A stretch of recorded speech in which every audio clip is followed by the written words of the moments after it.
E aí pessoal, tudo bem? Sejam bem-vindos à nossa videoaula 42. Hoje, nesse nosso encontro que dá continuidade às abordagens da NR18, a gente vai falar um pouquinho sobre o item 18.28, que é o item que fala sobre treinamento. E quando eu falo falar um pouquinho, é falar um pouquinho mesmo, tá pessoal? Já já eu explico por quê.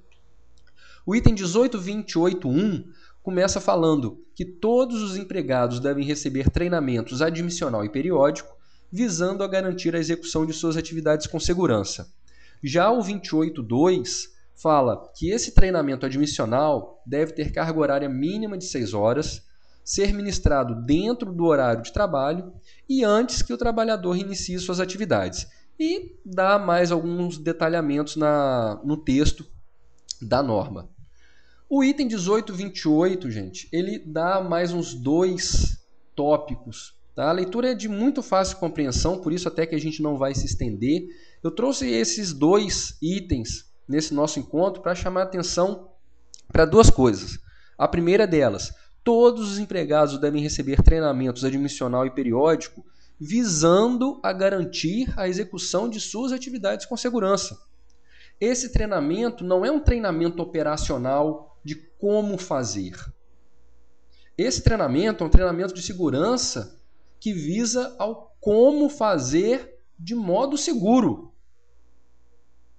É aí que mora a diferença.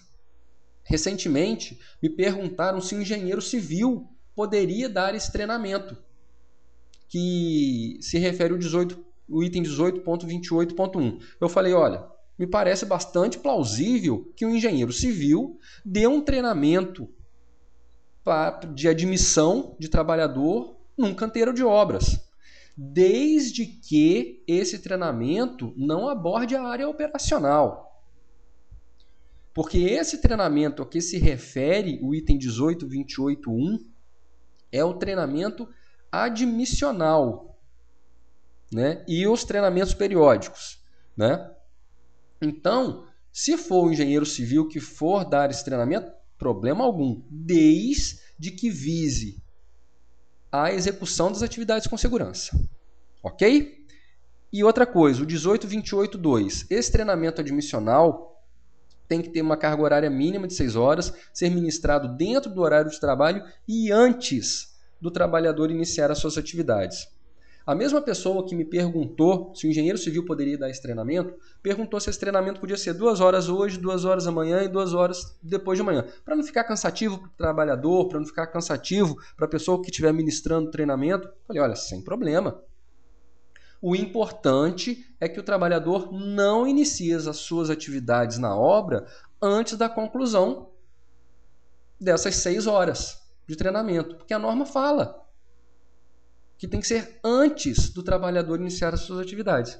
Aí ele me perguntou, Alexandre, mas a gente pode então dar 2 horas de treinamento para o cara hoje e mandar o cara embora para casa? Sem problema algum, desde que não haja desconto salarial.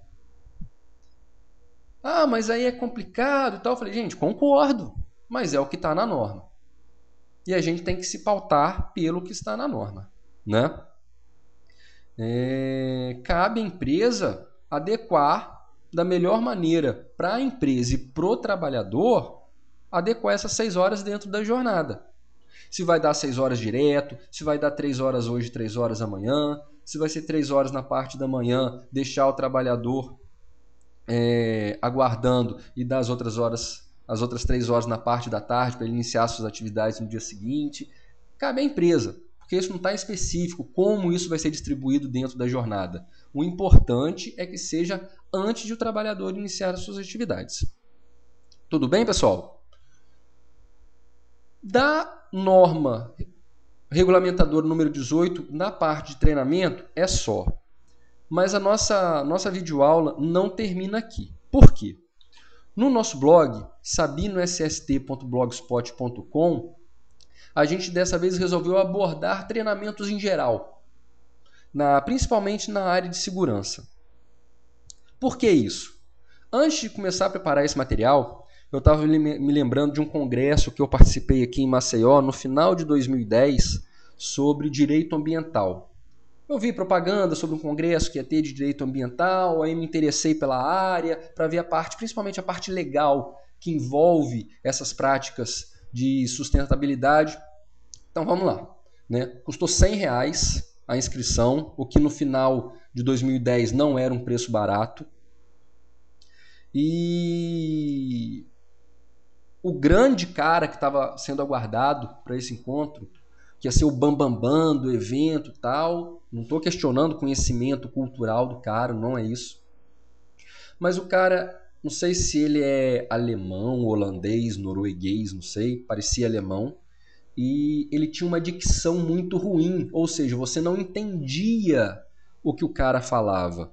E ele estava na mesa, ele simplesmente abriu um notebook dele e começou a ler um artigo que ele tinha escrito. Gente, eu levantei e fui embora. É aquilo que eu falei com vocês no nosso encontro 41. A palestra do cara terminou antes de começar. Lógico que a maioria do pessoal ficou no evento ainda, porque a maioria era estudante, aí tinha que assinar a lista de frequência, aquela coisa que todo mundo já conhece e pelas quais todo mundo já passou também. Mas, como eu estava lá por interesse pessoal, eu falei, eu não vou ficar aqui para isso. Por mais que o cara tenha conhecimento, eu não vou conseguir aprender e ele não vai conseguir me passar nada. Saindo da sala, né, onde estava sendo a palestra,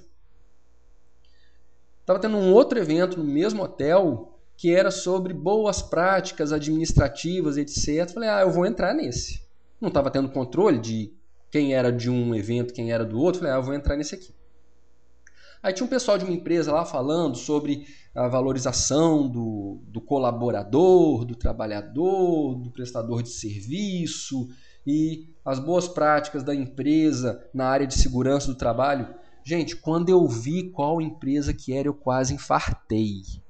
Tá? Para vocês terem uma ideia, essa empresa tem até uma ação civil pública contra ela, que foi movida pelo Ministério Público do Trabalho aqui de Alagoas, justamente pelo sistemático descumprimento das normas regulamentadoras. A situação lá é tão caótica que o Ministério do Trabalho fez uma denúncia ao Ministério Público para mover uma ação contra a empresa, porque os autos de infração já não estavam resolvendo mais. Aí vem o pessoal dessa empresa falar sobre boas práticas de valorização do trabalhador. Gente, ensinar pelo exemplo, né, pessoal? A gente tem que ensinar pelo exemplo. Então, voltando ao assunto. Aí, lógico, eu levantei e fui embora. Eu falei, gente, eu não vou ficar aqui para isso. Então, não adianta nada eu, que não uso equipamento de proteção individual, eu, que não valorizo meus colegas de trabalho, ficar falando, dar um treinamento sobre a importância da boa convivência dentro da obra e sobre a necessidade do uso do equipamento de proteção individual. Se eu ando pela obra de tênis e sem capacete. Então, pensando nisso, que a gente resolveu abordar o treinamento de forma mais generalizada. Tanto a questão da identificação com o público-alvo, né? O material que vai ser dito, que vai ser apresentado, como esse material vai ser apresentado, o que será dito, como dizer determinadas coisas. Tá? É importante, se você encontrou o nosso vídeo pelo YouTube, não deixe de acessar o nosso blog, sabinoSST.blogspot.com, e se você acessou a nossa videoaula já pelo blog, não deixe de continuar a leitura, porque está um pouco extenso, confesso, mas a gente tentou preparar o material de uma forma que seja bastante agradável e acredito que não vá atrapalhar o dia a dia de ninguém, não. E claro, a gente está aberto para crítica e sugestão, como sempre, tá? Pessoal, ficamos por aqui por hora, tá? Como sempre, à disposição no Orkut, no Gmail, no Facebook, no Twitter. Insisto, não deixe de acompanhar a página da Videoaula 42 no nosso blog, porque a gente procurou trabalhar o assunto de treinamento de forma bastante ampla e diversificada. Acredito que tenha ficado no mínimo interessante. Tá, pessoal? Pessoal, obrigado pela paciência e pela atenção de vocês. Fiquem com Deus. Até a próxima. Um grande abraço. Tchau, gente. Valeu.